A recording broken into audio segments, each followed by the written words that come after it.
భద్రకాళి పెద్దమ్మ తల్లి జ్యోతిషాలయం.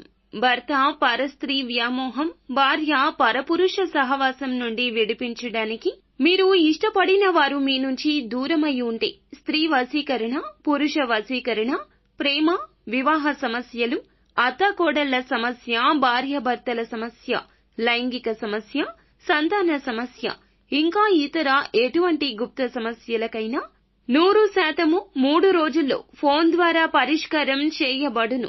Guruji Kumaraswamy. Phone number 9985520079. అందరికీ నమస్కారమండి. ఛానల్లోకి తిరిగి స్వాగతం. జూన్ మాసంలో 2వ తేదీన కర్కాటక రాశి జాతకులు. వీరి బాధను చూసి వణికిపోతారు. ఎవరు ఏ బాధపడబోతున్నారు, వారి యొక్క బాధ విషయంలో మీకు కలిగే ఆ బాధ ఏమిటి, తదితర అన్ని వివరాలు వీడియోలో తెలుసుకుందాము. అలాగే ఈ రోజున గోచార రీత్యా వీరికి ఎలా ఉండబోతుందో కూడా తెలుసుకుందాము. వీడియో నచ్చితే తప్పకుండా ఒక చిన్న లైక్ చేసి మమ్మల్ని ఎంకరేజ్ చేయండి. మమ్మల్ని సపోర్ట్ చేయండి. ఇక ఆలస్యం లేకుండా వీడియోలోకి మనము వచ్చేద్దాము. స్నేహితులకైనా బంధువులకైనా ఎవ్వరికైనా సాయం చేసే తత్వం ఉంటుంది. అపరిచితులకైనా ఖచ్చితంగా సాయం చేస్తారు. వీరిని వాడుకోవడం చాలా పరిపాటిగా అందరికీ మారిపోయింది. ఒక్కోసారి ఈ తంతు కుటుంబానికి కూడా ఇబ్బందికరంగా ఉంటుంది. ఎదుటి వారి కష్టం చూసి చలించే వీరి తత్వం కొన్నిసార్లు వీరిని కఠిన సమస్యలకు గురి చేస్తుంది. మంచి మనసు ఉండడమే వీరి యొక్క తప్పు అన్నట్లుగా కొన్ని రకాల ఆలోచనలు కూడా వీరి చుట్టూ తిరుగుతూ ఉన్నాయి. అందరి కష్టాన్ని వీరి కష్టంగా భావిస్తుంటారు. తోటి ఉద్యోగస్తులు, బంధుమిత్రులు, సన్నిహితులు, స్నేహితులు కావచ్చు. నిజాయితీ పరులైతే వీరిని ఇబ్బంది పెట్టారు. కానీ కొంతమంది ఉంటారండి, వీరి జీవితంలోనే కాదు అందరి జీవితాల్లో ఉంటారు. ఒకే ఒక్క అవకాశం కోసం గుంట నక్కల్లా దాక్కుని ఉంటారు. అవకాశం వస్తే చాలండి, ఉన్నదంతా కూడా ఊడ్చేసి రోడ్డు మీద మనల్ని పడేయడానికి కూడా సాహసం చేయకుండా ఉండరు. వీరి నడవడిక అందరికీ ఆదర్శప్రాయంగా ఉండొచ్చు. కానీ ఆ 10 మందిలో 1-2 శత్రువులు ఉంటారు. ఇటువంటి మనుషులకి 200% కూడా మీ యొక్క జీవితంలో ఉన్నారు అని చెప్పక తప్పదు. ఈ రోజున ఒకరికి ఒక దారుణం జరగబోతుంది. ఈ యొక్క వార్త ఫోన్ ద్వారా రావచ్చు, ఎవరి ద్వారా అయినా కావచ్చు. ఈ యొక్క వార్త మీ చెవిన పడుతుంది. మీ తోబుట్టువులకు కావచ్చు, జీవిత భాగస్వామికి కావచ్చు, కన్న తల్లిదండ్రులకు కావచ్చు, మీరు అమితంగా ఇష్టపడే మీ స్నేహితులకు కూడా కావచ్చు. ఈ రోజున వారికి సంబంధించి ఒక అశుభ వార్త అయితే వినబోతున్నారు. మీ శత్రువుల ద్వారా ఈ వార్తను కూడా వినొచ్చు. ఖచ్చితంగా నమ్మండి, ఈ వార్తను జరిగింది నష్టమే. ఏదైనా యాక్సిడెంట్స్ రూపంలో కావచ్చు, లేదా బెట్టింగ్ యాప్స్ కు సంబంధించింది కావచ్చు. వారికి కలిగిన ధన నష్టం ఏ రూపేణా కావచ్చు.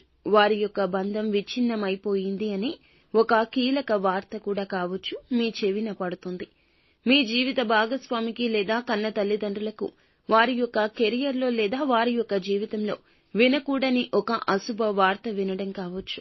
మీ తోబుట్టువులకు జరిగిన అన్యాయాన్ని, వారికి వచ్చిన కష్టాన్ని విని మీ తల్లిదండ్రులు చలించిపోవడం, ఇలా ఏ రూపంలో అయినా కావచ్చునండి. ఈ రోజున మాత్రం మీకు ఇష్టమైన వారికి కష్టం కలగబోతోంది. వారు చేసిన పుణ్యమైన, మీరు చేసిన పుణ్యమైన వారిని గట్టెక్కించలేకపోతాయి. మీ మానసిక బాధ అమితమైపోతుంది. ఇలా జరుగుతుందని కలలో కూడా ఊహించలేదు. ఇష్టమైన వారికే కష్టం కలిగింది అనే బాధ మిమ్మల్ని కృంగతీస్తోంది, బాధిస్తోంది. మీరు ఇష్టమైన వారు అందులకు దుఃఖిస్తున్నారు. మీ ఇల్లు ఈ రోజు అంతా కూడా ఇటువంటి వాతావరణంలో మునిగిపోతుంది. వారి బాధ చూసి గజగజ వణికిపోతారు. ఏం చేయాలో తెలియక భగవంతునికి మొర పెట్టుకుంటారు. వీరు కష్టాన్ని ఎవ్వరికీ చెప్పుకోరు.